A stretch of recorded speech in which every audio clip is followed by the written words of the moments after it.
What is up? Jackson here from LitLearn. Today we are going to talk about a paper one. We're going to do a deep dive of one from November 2021. A student came up to me and said, this was really difficult. Can you help me out? So this video is to give you guys some ideas about how to break it down. Perhaps, hopefully you'll learn something new in terms of literary techniques or ways to interpret this poem. Okay, so what's actually happening here? So the paperweight, all right. It's I imagine it as something like this. There's a snow globe. There's a man, a laughing man, and a wife in there, and the speaker. I don't know if it's a man or a woman, but they're sitting there, looking into this snow globe or paperweight, and thinking about what life is like for them, for these figures, inanimate figures inside. Okay, so the first part, and before I need to mention this thing. So the deeper meaning, I think, is really encapsulated by sort of like this meme. It's a bit meta, so I'll come to this, and I'll get to this towards the end of the poem, so make sure you watch till the end. All right, so let's get started. Sequentially, what's happening here? The paperweight, mystery. Okay, so there's a bit of setting. It's painting a rather ordinary setting. Okay, the scene within the paperweight is calm. Okay, cool. Small white house, a laughing man and wife, deep snow. So this last bit here, it's not quite a sentence. It's just listing descriptive things. So it's quite mechanical, the syntax, and it just paints a rather mundane scene of the paperweight. Nothing particularly interesting. Not really. Things aren't very animated, except for perhaps a laughing man, but that's pretty minor. I turn it over in my palm and watch it snowing in another life. So this is the line where things start to change. There's a bit more visual imagery happening, and there's a line break here, and then we go to another world. Okay, cool. So from paperweight and this scene that's rather mundane to another life, another world. Okay, that's pretty interesting. And note the repetition, I guess, of another. Cool. So now let's talk about this section here. So this section, it really looks at the paperweight from the inside. In the first section, you can juxtapose it here. In the first section, it's really the speaker looking at this from the outside. But now there's a bit of personification. Okay, so the woman, the female figure, is serving tea. Okay, that's pretty cool. And she's dressed, personification. There's also, apparently there's some relationships and romance happening, some relationship issues perhaps. And also the male figure perhaps sees shadows in the sky. So the idea of shadows, I think that's quite dark. To me, I think it's the speaker sort of projecting their own hardships, their own perspectives onto this small scene, this microcosm. And I should also mention that the guiding question here is about perspectives, the purpose, and what is the purpose and to what effect are perspectives explored. So it's super open-ended. What we just talked about here before was a shift in perspectives, right? We've gone from looking at this scene from the outside in a rather mundane manner to looking at it from the inside. And through the use of personification, it's really brought this inanimate scene to life through, these emotions and obviously the visual imagery. Now, another thing that you could talk about, although I probably wouldn't in my paper one essay if I had this for a final, would be probably a bit of gender roles, because it's pretty interesting here how the man is sort of the default, and then the wife is relative. It's not husband and woman, it's man and wife. The other aspect of it would be, obviously, she serves him tea. Okay, that's a traditional sort of gender role, and also as she is always dressed, you can argue how that's literally happening because it's a figure painted with the same clothes, but you could also argue there's conformity. There's a certain way that women are expected to dress themselves.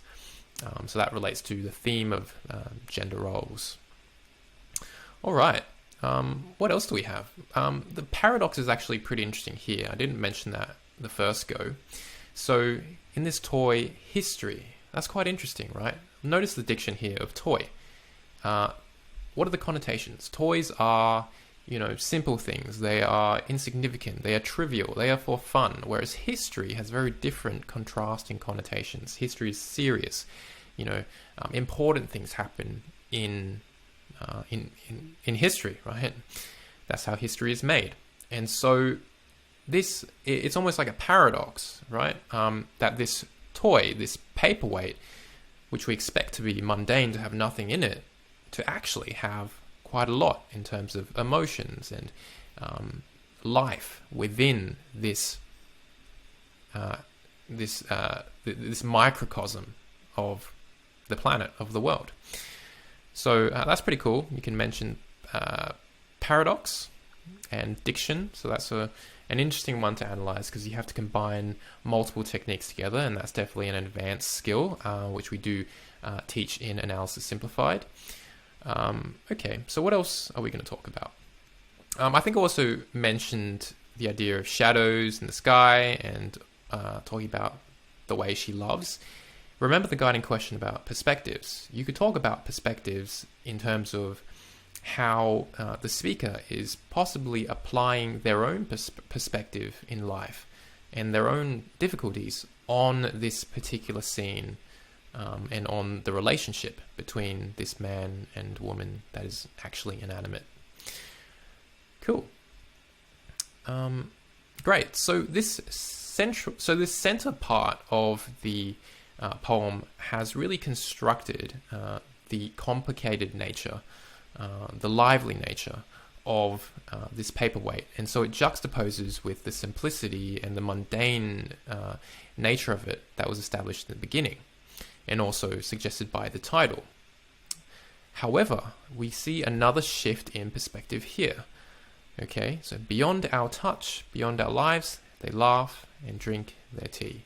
So after all of this, deep stuff, it's now returned back. There's now another shift in perspective back to the outside. This was the outside, this was inside, and this is now back outside. There's now a second shift in perspective, emphasized by the line break. And you can see that it's really representing the simplicity. The speaker is thinking about how simple the life of these people are. And to me, I think the speaker is sort of yearning for this simplicity because of the shadows, perhaps, and the issues with love that he experiences in his life. And this is also mentioned at the very end as well, the complexities that he faces. Now we're getting to the deeper meaning. This stanza is crucial. These couple lines here are crucial. So let's read them. We look at them, just as the winter night with its vast empty spaces bends to see our isolated little world of light. So the first time I read that, I did not understand what was going on, because it's a very long sort of sentence, right? It's convoluted. It's 3 lines long. What is it actually saying? So it says that this is us. We look at them, the paperweight, this insignificant paperweight in his hand. We look at that in the same way that the winter night, the vast empty space, the universe looks upon us, our little world of light, Earth, people, humans, real people with these real issues. We are like the paperweight to them, okay? So that's the deeper meaning to me for this poem, that there are layers or hierarchies or, overlapping bits of, overlapping perspectives, ways to see things.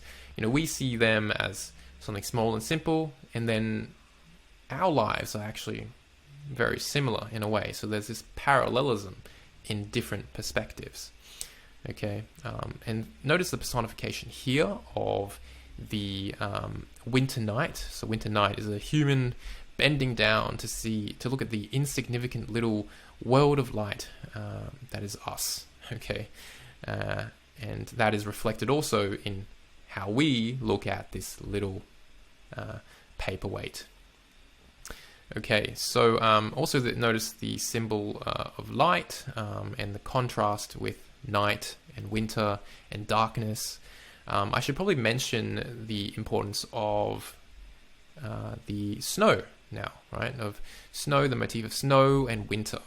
So to me, I think winter and all of this, it's quite depressing. You know, some people like winter, but winter you're stuck inside. There's snow. There's it suggests a sense of heaviness to me. You know, there's deep snow, drifts and swells too deep to understand.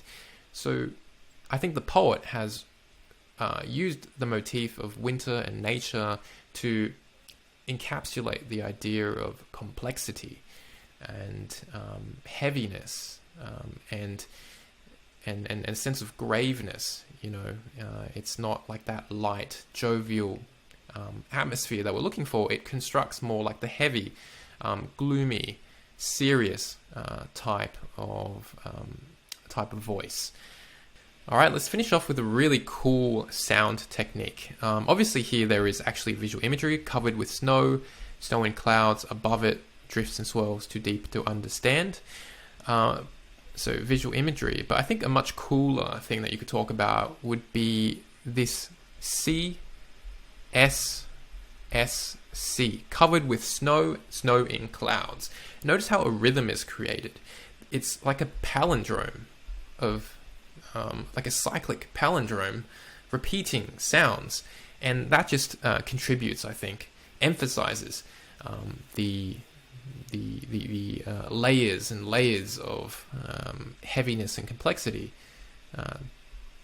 of nature. Okay. All right, that's all we could really cover for this poem. There's so much that you could actually talk about even further.